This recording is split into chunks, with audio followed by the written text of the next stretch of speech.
I love today's story. Our guest today is going to share how music changed the direction of his life and how he shares music to help others change their direction. Building spirituality, family, health, and business. This is The Giant Builders with Lois Wyant. Welcome, Giant Builders. Well, you have a special treat today because I love stories of people overcoming. And this is James Daly, and he definitely overcame. And so we were really excited to share his story. How are you today, James? I'm doing fabulous, Lois. Thank you so much for having me. Oh, thank you. Well, can you tell our listeners a little bit about you?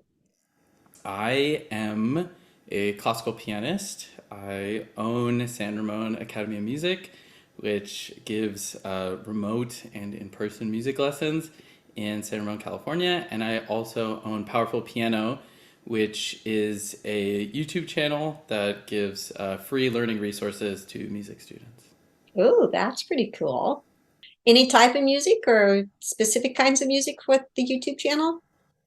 It's mainly classically Okay. focused, but mostly piano based because as a piano teacher, I record content based off of trying to give people access to just tools to become a better musician. So we have well, I'm actually wearing one of the shirts right now, so we make shirts.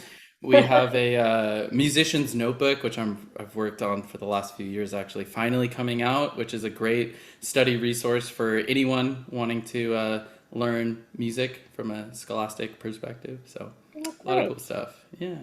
Classical music, that's a pretty hard one. Yeah, it definitely requires a lot of study, a Mhm. lot of study, and I think it's an interesting field of music, very like esoteric, just because there's so much that goes into pedagogy, like the process of teaching and the importance of teaching to the way that history has dictated with that music. It ironically is part of the reason that I think it gets so isolated and kind of held back from being able to reach more people, kind of like myself. You know, most people that look like me or talk like me don't really play classical music. All right, well, you did overcome some barriers. Can you talk about that? Sure. Well, I try and take everything with a grain of salt, because I feel like while I did have to overcome some things, there's people that have had it so much harder that I feel almost guilty saying that I've overcome things because I know there's people that have had to overcome even on a daily basis way more than I've had to. So, I always want to preface it with that perspective. I basically put myself through college. I went to UC Berkeley for music, and I kind of took a very circuitous route to get there, some would say. My mom was a single parent. It's kind of like a latchkey kid situation. I actually originally dropped out of high school as the beginning of my junior year, and I wanted to play music. I also played bass and guitar. I played in like punk bands, and I just wanted to go on tour and just be in a band. And I think that the people that I was around, some of them I'm still very close friends with, but a lot of people that aren't necessarily in my life anymore, there's a negative influence in terms of like, drug use, illegal activity, just not a lifestyle that's conducive for long-term success, and it was my love of music that kind of took me out of took me off the path that I was on and put me on a different one. Yeah. Oh, that is so great. Punk to classic. That's quite a jump. Yeah, well, I grew up playing piano, Mhm. So my grandmother is a concert pianist. My Oh, mother is a violinist, and it was drilled into me. They're both, African American. It was drilled into me that, you got to work twice as hard to get half as much. And as a kid, I had to practice like a lot, like a lot. I started playing piano when I was like 3.5, and I kind of became just really disillusioned with the instrument after a few years. And then I was like, well, what's the opposite of classical music? Punk rock. Let's and and I think I'm very grateful for the punk community because it's very inclusive. So, in classical music, you do competitions, recitals. I'd always wonder, why I was the only like brown kid, why my mom looked different than all the other parents there. And it just, you don't feel very included within, that classical music, I guess. Punk was kind of the opposite, where it was like you just kind of come as you are, and it doesn't matter if you played a note wrong, as long as you play with, passion, which was something that really, really spoke to me. Was there a point where you said that you made that turn? Was there something that happened that said, no, I want to go this way? Yeah, no, I think that's a great question, actually. I feel it's not specifically like a Volta moment where you're like, aha, now I know, but it was kind of an accumulation. I I so I dropped out of high school. My mom, and we're very close now, but I was not a great kid. Like I was coming home super late, and she worked so much. She worked so hard to be able to provide for me, and your kids, they don't really realize.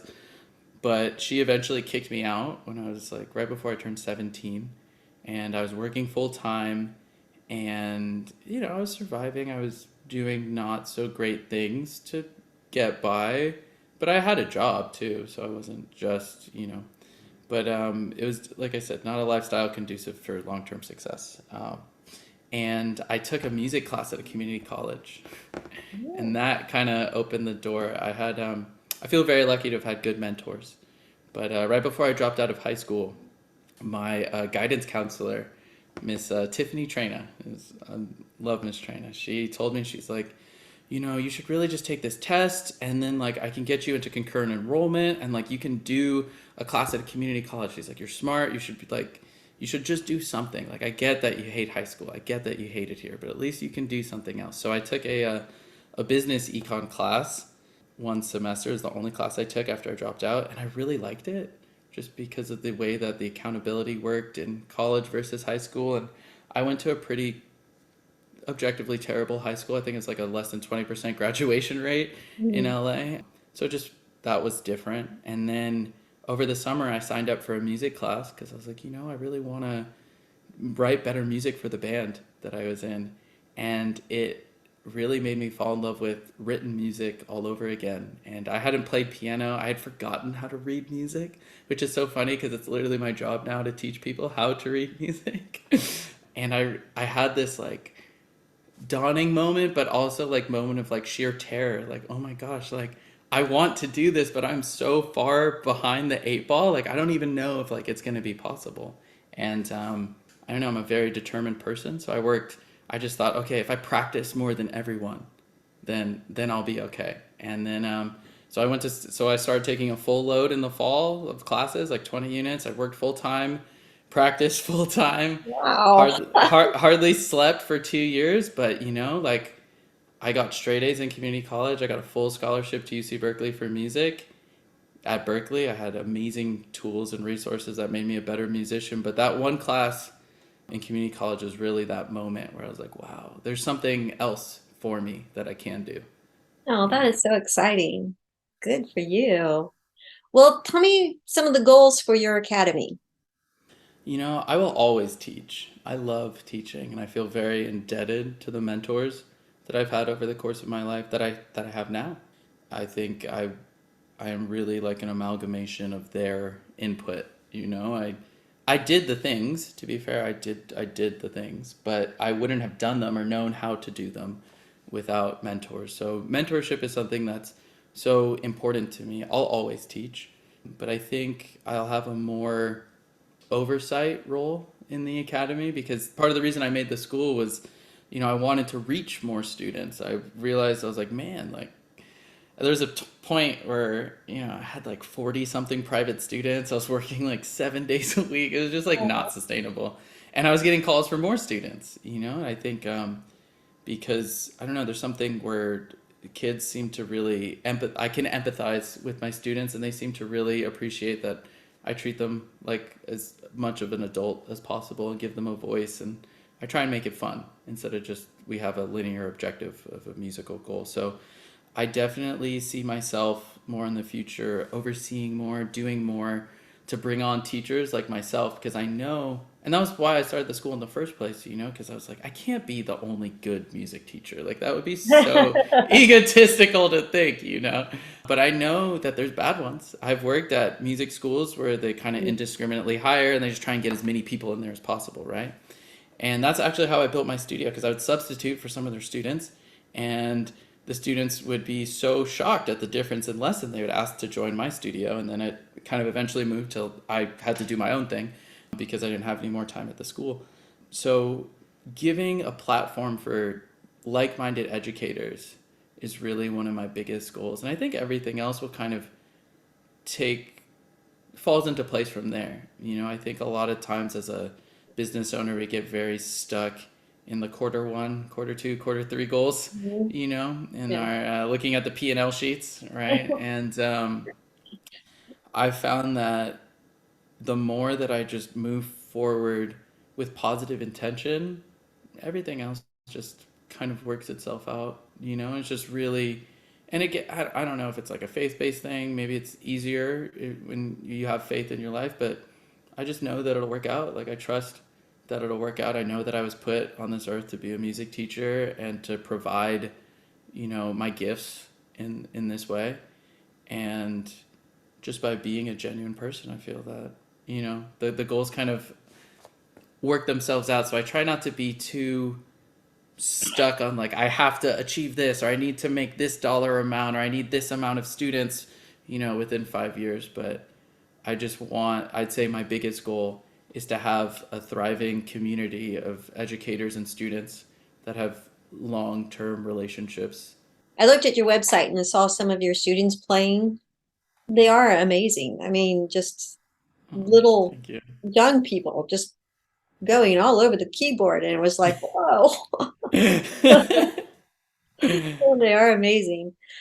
All right, talk to me about how you balance between the artistic part and the business pursuit. Man, that is a good question. It's something that I'm still actively calibrating. I think you're always calibrating that, you know, because it's not, and I tell this to my high schoolers all the time when they're telling me about like life, and I'm like, dude, I get it, it's hard. I get it, it's hard, but like, do you think life gets less complicated or more complicated as you get older? You know? Yeah. And it's like, it's just on us to adapt to new load, basically. Like, you need more load tolerance essentially. So I think that balance is difficult to maintain, and I think I'll catch myself being more work oriented, and I think I'll notice the effects later, you know, like when it's a little bit too late. But I mean, it's never too late, but like after, you know, I'll realize like, oh my gosh, I haven't played piano like I should have for a while, you know, or I haven't, you know, put as much focus and attention into like my other hobbies and pursuits. And I think it's difficult as a business owner because you don't have a time card. You can't Mhm. just clock out. So, and now I still work 7 days a week doing admin stuff, trying to grow the business, but it's towards an objective of, put this, systematizing all of the things that can be done that way. So, what I spend my real time on is the things that only I can do. Mhm. And I think that is something that's really important for helping me maintain my balance, because it's a goal toward to I'm working towards sustainability. I'm not just working. But I've had to check myself recently actually. It's like, all right, what's the difference between a 10-hour workday and a 14-hour workday? It's like, did you really get that much more done in the 4 hours? Because there's a rate of diminishing return on the amount of time that you put into something. And it's so hard for people to take their own advice. But I tell my students all the time, one of my I love speaking in analogies to them because they'll remember them later and we can reference them and stuff. And it's kind of open ended too, so they can make their own connections with it. But one of my favorite questions is like, how do you grow a garden? And they always say, you know, water and sunshine, right? And it's like, you're forgetting the most important thing, which is time. Like, are you going to give the plant extra water to make it grow? No, you're just going to kill it. Like, are you going to give it extra sunshine to make it grow? You're going to kill it. So it's like, yes, you do need ideal conditions for something to grow, but just giving it time. So back to your original question, I think having a good practice of checking in with yourself. So I try and make prayer like meditation. Like, I don't know, I don't think you have to be like religious to meditate. You know what I mean? To just take 5, 10, 15 minutes in the morning and like really check in with yourself. And that's how I know when I've been working too much, when I've skipped meditation in the morning a Mm. few times, or like when I've haven't done it at night as I'm like winding down, you Mm. know? So I'm not perfect at it yet, but I feel like I'm getting a little bit better at determining when I'm kind of crossing into that red area of poor balance. When a student signs up to do music with your school, what's the first meeting look like? Well, this is something actually that we've been working on, Okay. and I'm super excited about it because it's like I we have a student onboarding form that every student fills out, the parent fills out for the student, because I think, as teachers, we should be able to adapt to any type of student, but there's certain qualities of a student that we find easier to teach. So when they fill out that onboarding form, I personally look at all of the incoming trials, and I hired my staff and I know them all very well. So I can determine like this student would be great for this teacher. And I think that to me is so important because the student teacher relationship really determines the student's success. Students can of course like succeed in spite of a poor student teacher relationship, but I think you're going to get the longest, most fruitful, like healthiest relationship when the student and the teacher really click. And then also in that background form, there's a little bit of information, so like other extracurricular activities the students do, so it's easier to connect with your student. It's not just like, okay, you're here to learn piano and this is all we're going to do. You treat them like a person, you talk to them, you have like a genuine interest in their life. And then we have this whole like automated system of trial onboarding now, which I'm so grateful for because it used to take me so much of my time to do. But it gets the client like all set up and ready to go because we have a really special setup for our online lessons where we use like all this awesome technology. Like we use professional microphones, like multiple camera angles, all these cool things that make the online environment so much more immersive for students. So it gets them comfortable and ready so that when they have that first session, the teacher already has like a lesson plan. They kind of come in and they're like, okay, mom and dad put this in your lesson plan. Let's try this today. And then they can start learning like right from the beginning. So that first session, it's really about just kind of getting your toes in the pool. And it's interesting. I had a client ask me like a few months ago, like, oh, I felt like, you know, they were asking about what they should have expected from the lesson. And I was like, I mean, no progress is really made in a first lesson. Like, we're just saying hello. This is like a lifelong pursuit. So I wouldn't say I'm proud of the system that we have to get a student comfortable in the first lesson, but it's kind of hard to judge something based off of just the one lesson. It's really the entirety of that relationship that you have with the student that kind of sets my music academy apart from other music academies. Oh, that is wonderful. Oh, Wow. thank you. Okay. How do people sign up to interview with you? Oh, I've also been working on this too. There's like a little form on our website where people can either sign up for, like, they can just fill it out. It's like a type form, it's a ask more sort of button. And then those emails get sent to our studio manager. And then she will, if it's something that, it's a general question or something, she'll handle that. But if it's something that's really specific, she sends them up to me, which I love because I love having like a hands on relationship with all of our incoming students. I think it's important, like, even if I'm not teaching the student, I want to have a communal relationship, which can feel a little bit difficult because it's online. I don't see them in person. So if they came into the studio, for instance, I'd see them, you can talk. But I think because of that, the online relationship that we have, I just like to put a little bit of extra effort to connect and talk and ask them how things are going. Or they could, if they kind of already know that they want a trial lesson, they can just book a trial directly from the website. And then I get emailed their background form upon like the purchase of the trial. And then they get put in the system. I pick their teacher, and then it's kind of like off to the races and they can get started. Well, sounds easy.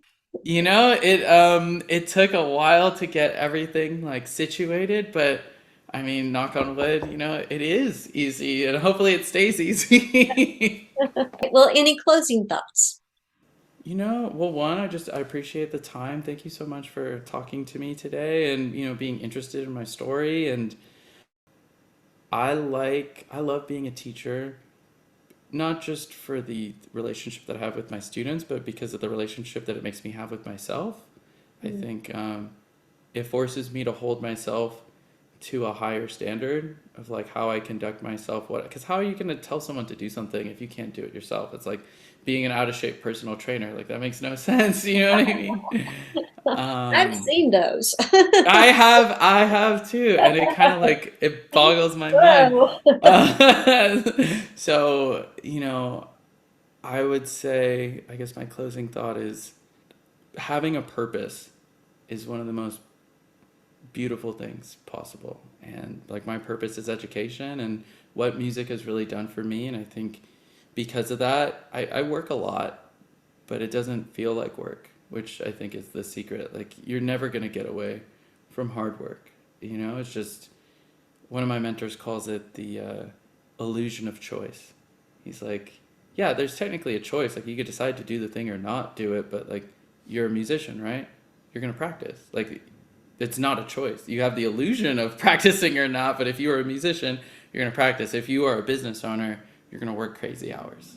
Mhm. But I feel very blessed, very humbled, very lucky to have something that I'm so passionate about, and I hope that by hearing my story or anything, like it motivates people to pursue that passion. And I think it's scary to do stuff on your own, but just having faith. And I feel like if it could work out for me, it could definitely work out for anyone else.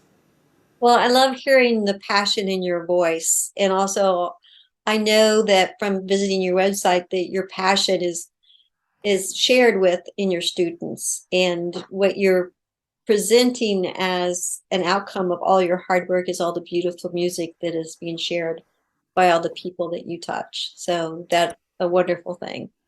Thank you so much. I really appreciate that. Yeah. So, I almost want to ask you to play a song. I this sounds kind of crazy. I actually had surgery Oh on my no. left on my left hand 5 weeks ago. So Oh, okay. You're not I am playing right now. I am slowly rehabbing. Yeah. And that was a humbling moment too because I broke my arm really badly. Like I have like a plate and screws in there right Oh, now. wow. I wasn't sure if I would be able to like ever play music again. But Well, I had that an would be a amazing scary thing. surgeon.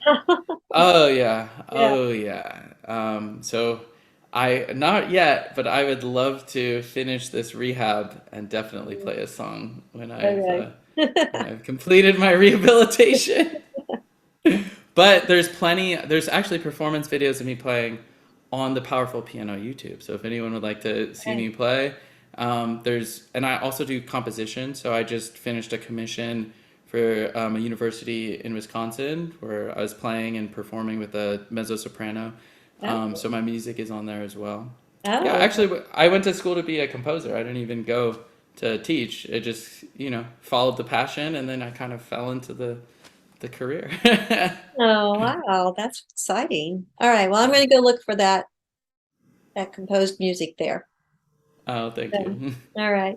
Well, thank you so much. I really appreciate your time and just your talent, and I can see it and hear it in your students. So you're doing an awesome job.